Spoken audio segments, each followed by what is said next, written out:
Hi everybody and welcome to My Paranormal Story episode 2. I'm Lee, or Mr. Lee as the boys call me. Don't know why, still don't know to this day why they call me that. But yeah, I'm going to give you a brief insight into what got me into the paranormal field. And yeah, it should be an interesting few minutes. It's unscripted, so I may ramble, forgive me for that, but it should be a good episode. So yeah, I'm starting off early. I've always been interested in paranormal and spooky stuff. It's just intrigued my imagination, and growing up in the time period that I did, through the 90s, you had shows like The X-Files on, The Outer Limits, and there was Ghost Watch as well, if anybody remembers that, which was on the BBC. That absolutely terrified me as a kid. I was only like 8 or 9 years old when that was on, and I thought it was real. But yeah, my first paranormal experience was about that time. I was 9 years old, and it was shortly after my grandfather passed away. And I didn't have a chance to go to the funeral because I was too young. My family didn't want me to be a part of that and experience that. So it was one evening, I was at my nan's house, and I went into the kitchen to get myself a glass of water. And by this age, I didn't have the light on in the kitchen. I wasn't scared of the dark. I was used to it. And the kitchen was well lit anyway from the light coming through the living room, and we also had the moonlight coming through as well. And I still vividly remember to this day, as I'm filling my glass of water, bit of movement caught in the corner of my eye, caught my attention. And I turned to look, and on that coat stand, which is by the entrance to the bathroom, was my granddad's old Blind rugby cap. He loved that club. He was always down the club, which is sadly no longer running. It's now merged with Abertillery. He was down there every weekend. He'd take me and my brother down to matches and stuff. He loved it. Anyway, this baseball cap suddenly lifted off the coat peg, but instead of falling to the ground, it like hovered in midair and was going back up. And it was at this point that I ran quickly back into the living room to say, I've seen something in the kitchen, I've seen Grandad. And to this day, I can't explain what that was, because the hat didn't fall.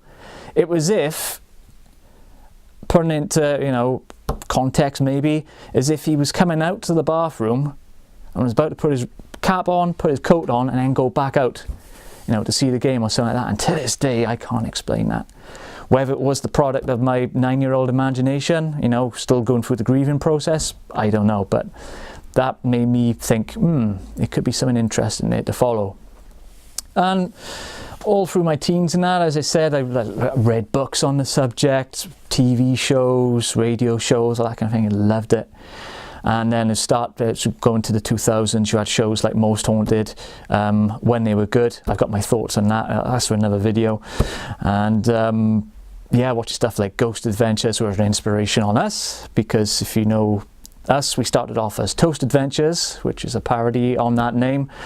And yeah, before I met Kurt and Jordan, me and Mike, when we were doing films for Mighty Productions, Energy on Media, Outpost 51, we did a few ghost hunts on our own. We did a few at our studio at Abertillery Miners Institute, and we caught some interesting things there, including the door upstairs closing on its own, as if on command. And we also caught the jingling of keys, which is significant because the institute's supposed to be haunted by a former caretaker. And as he was doing his round, he'd often have loads of keys on a loop, and we could hear that a few times. We did a few investigations there, just the two of us. We also did an investigation of Cumberland Woods, which was a funny experience because we scared the crap out of some kids who were camping on top of the mountain, because my friend Mike, he had like a million candle torch or something like that. We just walked up about 200 yards from where they set the campsite, and he just turned the light on, and just the whole forest was bathed in light, and they probably thought aliens had arrived or something to abduct them. So yeah, that was fun. We didn't catch a lot there. We were investigating the woods, because Nuns Wood supposedly haunted by nuns and a former a Welsh king who was decapitated there, but probably just local myth, and legend, but we didn't catch anything there. And it was doing an investigation of the institute that we met Kurt, who was introduced to me by another friend, Connor, who's living in the States. So hi Connor, if you're watching this. Hope you're enjoying life stateside. Yeah, and we also got Jordan down there as well at a later date. So we've all of us had not explored, we won't be vexing it, although we probably could now with the state of the building, but good luck to the new people who've got it, because it deserves to be saved. Yeah, we've all had our own experiences there. Whether or not it was paranormal, I still have my doubts, because it was a very drafty building. It wasn't soundproofed. You could hear all the traffic and that coming back and forth, because it is on one of the main routes through Abertillery Town Centre. So a lot of it can be debunked through that, in fairness, but who knows. And then it was in 2016 that Kurt and Jordan, I met Jordan for the first time really at that ghost hunt at the Skirrid Inn. With another private company, and that was an interesting evening, and it made us think, really, could we start doing this ourselves? And then we went with another company.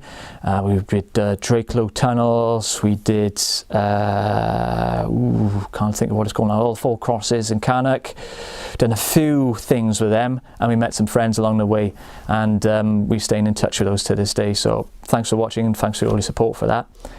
And yeah, it was then that we realised that maybe we should start doing things ourselves. We looked into hiring places, and that's when we managed to get 30 East Drive.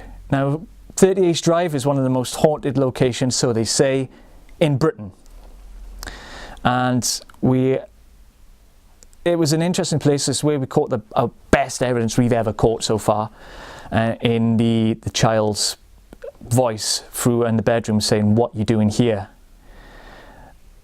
I don't know what that was to this day. I can't explain what that was, because we were all downstairs at the time. There were no other children on site. There was no other person on site. But we caught that voice as clear as day. And from then on, we've gone on leaps and bounds, as you've seen on our channel. We've got another investigation coming up in February. But as I've grown up and I've got more scientifically minded with it all, I'm still not convinced that there are ghosts out there. I'll say that now. I'm still very on the fence about it, because with the paranormal, if it's repeatable, then yeah, I get behind it, because it's that scientific approach, analysis. I want it to be repeated, but it's not. It's here and it's there, and that's what keeps me going with it. And that's what makes the team so good, because there's a mixture of believers, non-believers, and I'm in the middle with that. So yeah, it's looking good. We've got some investigations lined up for 2019 already, and I'm loving it, delving into this field. All it entails, I met some wonderful people along the way, and long may it continue. So if you're watching, thanks for all your support, thanks for all your help. Stay with us, we've got some great things planned. Until next time.